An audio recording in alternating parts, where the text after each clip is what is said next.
Today I'm reacting to the fourth and last episode of the best ever food review show series in Egypt. The trend has died and these aren't booming anymore like the first two did, but hey, you guys want me to do it anyway and for you I will. So go ahead and like this video. Each like is a thank you. This is probably the most chill episode, nothing too crazy happens, thankfully. So without further ado, let's get into the video.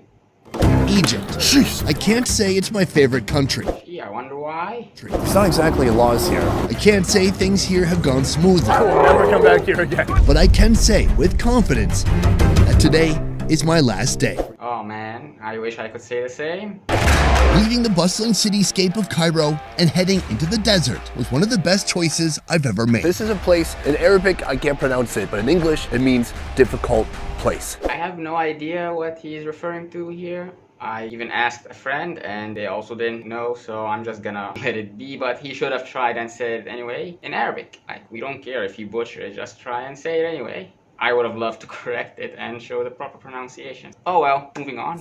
A name that could be used for all of Egypt. That's putting it super lightly, but I don't want a bunch of angry Egyptians in my comments again, so we're sticking with difficult place for now. Life in the oasis seems to be mostly free of conflict and police. Oh. The way folks live here is completely different from the big city. That is true. I'm a city boy, if you couldn't tell. And the few times I've been exposed to this lifestyle was pretty astonishing to me, to be honest. It's pretty cool the way they live. I don't know if I could do it myself, but it's still very interesting. This is my last chance to squeeze some good moments out of Egypt. I mean, in its defense, his experience hasn't been very fortunate. So I don't blame him for the attitude he has. Hell, I have it myself too often. But as a visitor, his experience could have been slightly less troublesome, but yeah, he wasn't so lucky. Generally speaking, big cities suck, so stay away from those, Egypt or otherwise. I hate big cities, but it's even worse in Egypt because you don't exactly have rules here.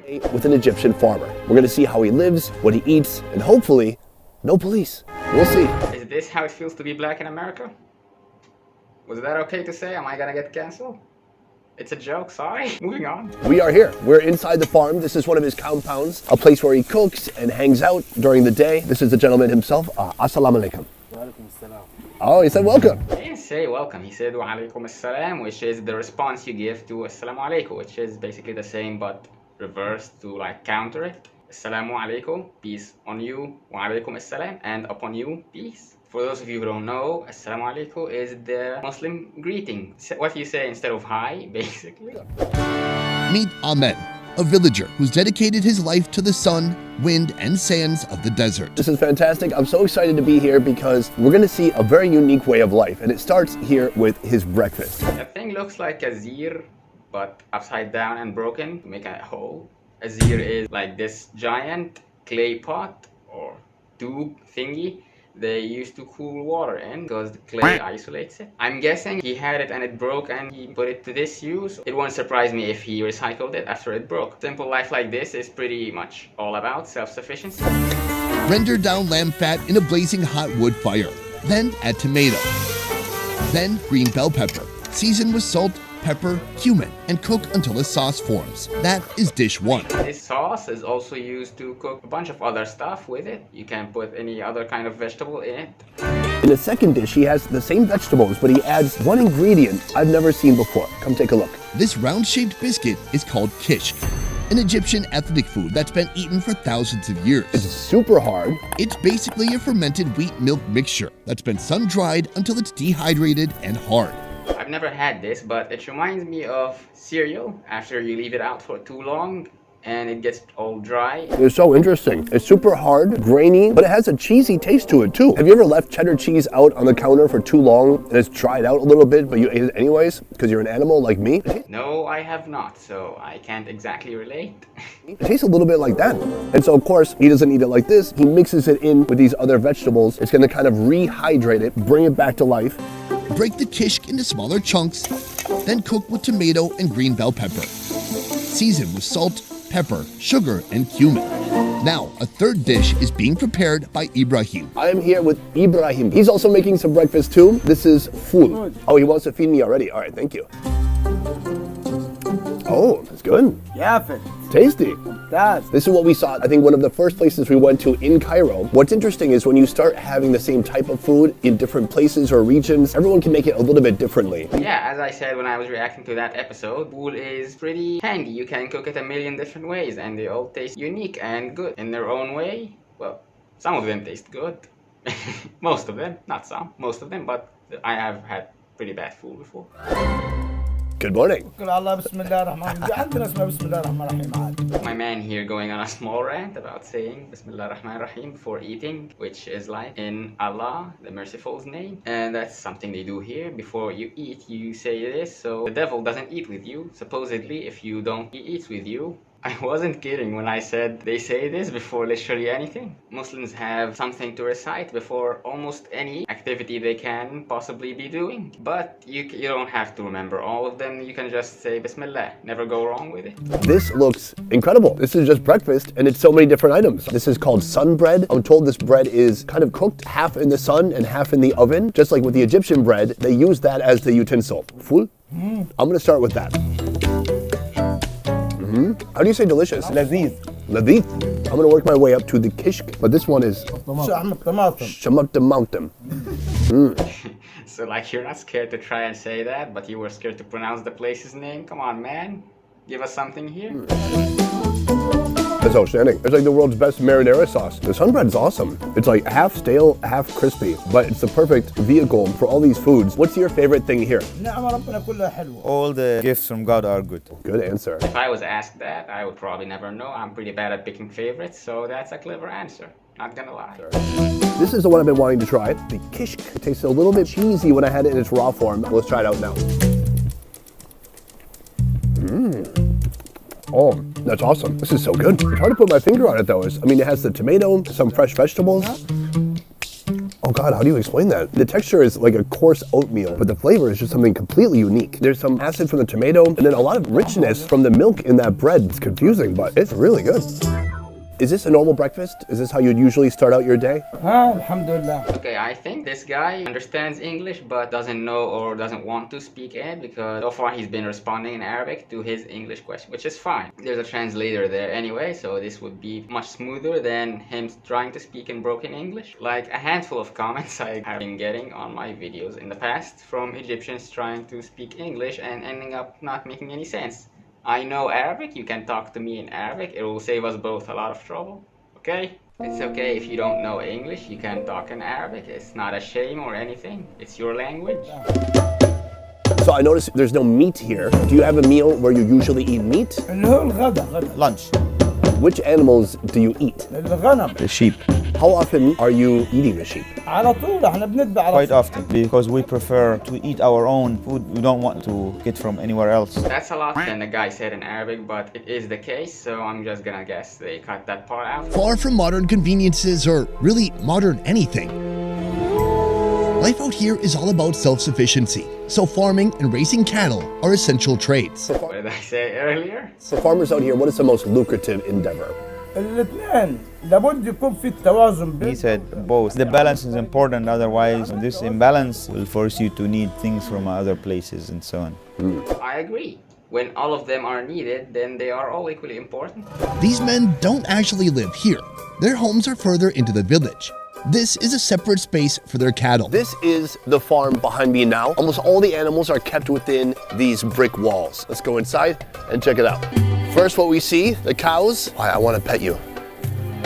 They don't want to be pet, it turns out. A lot of animals here aren't exactly used to friendly behavior and get confused when you try to pet them. If you approach a stray cat or dog in the street, odds are it's gonna run away, especially if it's not young. I don't know if that's the case for cattle, but would make sense. People aren't exactly gentle with animals here. Cows are used for agricultural work like tilling, irrigating, and carting. They also provide the usual meat and milk, and their waste helps to fertilize this already stubborn, sandy soil. Horses and donkeys carry freight, goods, or supplies. One of my favorites, donkeys. Actually, you'll still see them being used in the streets of Cairo, one of Africa's biggest cities. Then there's the sheep, one of the most commonly eaten proteins in the country. Our butcher is here. He's going to do his best to catch one. Oh my gosh, he made quick work of that. I was told earlier they're eating about one sheep every 2 weeks. That's like 25 a year. That's a lot. He's taking the lamb to the slaughter point now, and then you guys know what happens next. Here in this Muslim majority country, it is the belief of those following Islam that all living creatures were made by their God. Yeah, I mean, all religions say this. Animals exist for the benefit of human beings, and they must be treated with kindness and compassion. And this is the official story here, but obviously not very many follow it. When it comes to taking an animal's life for the purpose of sustaining your own, the slaughter must be carried out in the appropriate ritual manner. The name of God is invoked in order to emphasize the sanctity of life, and that the animal is being killed for food with God's consent. After all its blood drains, it's time for butchering. Here, aside from the blood, which is never eaten, nothing else goes to waste. The skin is skillfully peeled off and will later be used for leather production. The organs and meat will soon be cooked up into several dishes. Dish 1, the grilled lamb meat. The meat is chopped down to small chunks, all of it together, marinated with onion, salt, lemon, and black pepper. That gets grilled on an open fire. I'm here with Ibrahim. Habibi. Hi, call me Habibi. And his friend. We're making a few different dishes out of this sheep. It's going first on this grill. Oh yes, he's getting all the onions up in there. The cooking style here is a balance between speed and flavor. It's practical, efficient, and these cooking methods can be done pretty much anywhere. At the same time, it's given just enough love with seasonings and spices so it tastes great too. That's really good. Really delicious. Crisped up a little bit, almost dried out just on the edges though. Once you kind of crunch through the surface area, it's all super juicy inside. Oh, that looks raw inside. I'm not sure if I like that. I love the outside layer. I love crispy stuff like that. But the inside, yeah, I'm not very much for it. Kabsa, a dish made of rice and meat, well known in Arab cuisine, but each country makes it a little bit differently. This is how they do it here. They boil meat in a big pot along with tomato and green bell pepper, then season with salt and black pepper, then let it simmer for an hour. Right now, we're making our main dish. This is called kabsa. Smells good. Yeah. Now he's gonna put in the rice, please. It's got kind of like an orangey broth, I think from the meat itself, plus the spices together, the tomato, the onion. The rice is gonna be flavored, and then as you're eating it, there's gonna be big chunks of meat inside. Thank you. Kabsa means like compression or pressure. And on the Arabic internet, you might find Arabian men called that as well. Not exactly a slur, it's kind of a joke going on that Gulf Arabs are called kabsa and Egyptians are called tamaya, which is another name for falafel. While waiting for the kabsa to be cooked, Ibrahim brings me to his fields for a surprise. So this here is the power of the oasis. That is gorgeous, to be honest. I wish the city looked anywhere near this beautiful. Yeah, as you know, they didn't leave much green anything. A huge vegetable garden of Ibrahim. Here he's growing all types of plants. He's gonna show me some of his giant vegetables. Despite the arid climate, farming isn't impossible in the oasis as long as you have water. Here in Ibrahim's field, he's growing tomatoes, onions, and these. Oh, take a look at this. That is crazy. Look at this. This is a giant turnip. He's gonna pick one of these and we're gonna have this with our dinner. It's crazy because it's already almost out of the ground. What? I've seen turnips maybe this size. This is 10 times bigger than anything I've seen before. Yeah, everything is bigger down here. This is an incredible spread we have here. The culmination of many people's effort coming together in one big meal. Bismillah, 1, 2, 3, ابدأ. Bismillah, 1, 2, 3, go! All right, I love these guys. Usually when we do a scene with people, it's like, no, you can eat, be natural. Everyone here is looking forward to it. They're taking bites and they're not holding back at all. That's what I love to see. Yeah, who's got time to be fancy anyway? Just eat, man. No one cares. I like this. Here, the world's biggest turnip. They've just been chopped into pieces here and served raw. I'm gonna try one of these. Oh, not bad. It's interesting because it's not as crisp and it is a bit woody. I heard when they get really big, they can be kind of woody tasting. This is the grilled lamb we saw earlier, and then this is kabsa. This beautiful blend of rice and meat together. Oh, it looks like a lamb shank. This is incredible. Wow.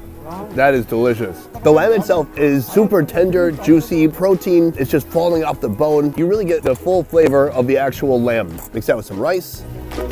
The only thing you have to watch out for is bone fragments, because they absolutely pulverized the sheep as they were kind of cutting it down to size. Beautiful. It's pretty much what you'd expect. It's flavored rice with meat. One is kind of smoky and crunchy, the other one's super soft and tender. So you kind of get every beautiful aspect of the lamb. I want to try this one. Braised organs and meat in a mixture of onion and tomato, seasoned with salt, cumin, and black pepper. Okay, again, I'm not a fan of organ eating, so I'll pass the mic to Sani here. ده طحال This is the spleen. Okay, sheep spleen. قرقوش Super minerally, spongy, savory. This is a beautiful taste. Kidney. The kidney. Oh wow, that's a small kidney. That was good. I'm loving all these organs. The throat. Oh, the throat? This is interesting. This is the esophagus, and this is something I didn't know that people ate ever. What is it you like about this? مقرمش حلو خالص It's crunchy. Very crunchy. This is a beautiful meal. It's super delicious, satisfying. I really appreciate it. Shukran. Shukran. For you, or for any of you, what do you love about Egypt? إيه أكتر حاجة If you're بتحبوها؟ perceptive, and if you've watched this whole series, you may have noticed that I don't really like it here. Now, as my trip draws to a close, I'm grasping for something positive about this place that I can take home with me. Yeah, well, you know, you already know my opinion probably if you've been on my channel for any amount of time. One at a time. One at a time. التاريخ بتاعها حضارتنا جدودنا History, civilization, nature, open air, excellent weather. Okay, but I have to comment on this one thing. The weather here is nowhere near excellent, not by a long shot. And those who come to Egypt and drink from the Nile will always come back. Yeah, that's a belief here that if you drink from the Nile once, you're bound to Egypt in a way. You have to come back to it one day. Or not you, like you have to, but you will. يجب تعتبر مصر هي متوسط أو سنتر العالم. Egypt is the center of the world. Whatever you crave on earth is found in Egypt. Medicine, science, archaeology. Freedom. يكفي ان مصر سبحان الله عز وجل رب He said Egypt is mentioned several times in the Quran. Yeah, and in the Bible too, and probably in the Torah, or although I have no idea. Anyway, it's pretty close to the Middle East where all of this was taking place, the events from these books. So obviously it's mentioned in it, but the Quran does take a little bit of time to talk about Egypt and say good stuff about it. Old Egypt, that is, of course. So in the Quran, God says, enter Egypt in peace. So it's the safest place on the planet.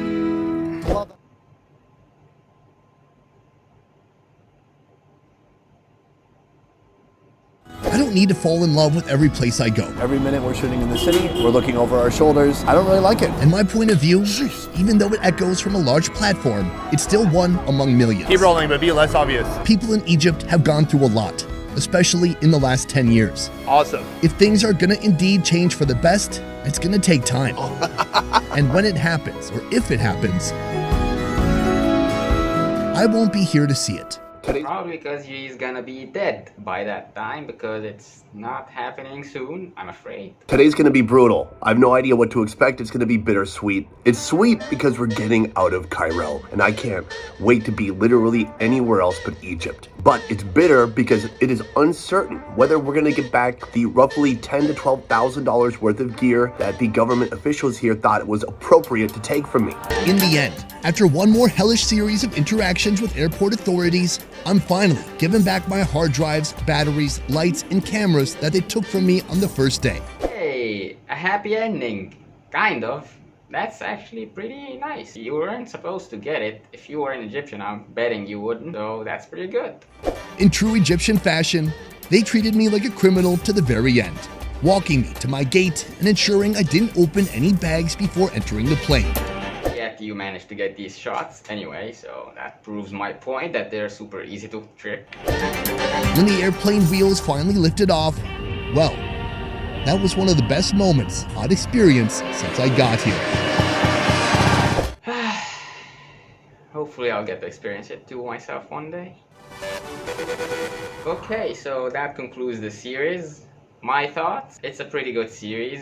When I react to it, I cut out a lot of the cinematics and unnecessary monologuing, so if you haven't exactly watched it in full, if you want, you should go ahead and check it out on their channel. I recommend it if you're into this kind of stuff. There is a lot of Egyptian food that he didn't get to try, obviously. There's only so much you can do in 4 days. especially with all the time that they ended up wasting dealing with bullshit. Anyways, that's the end of the video. Thank you for watching. Leave a like if you did. Subscribe to my channel if you haven't already. It helps me out a lot. And if you have any suggestions or questions, leave it down below. I check out and respond to most of my comments when I have the time. I'm not entirely sure what to do next on this channel, but I'll figure something out. Until then, take care.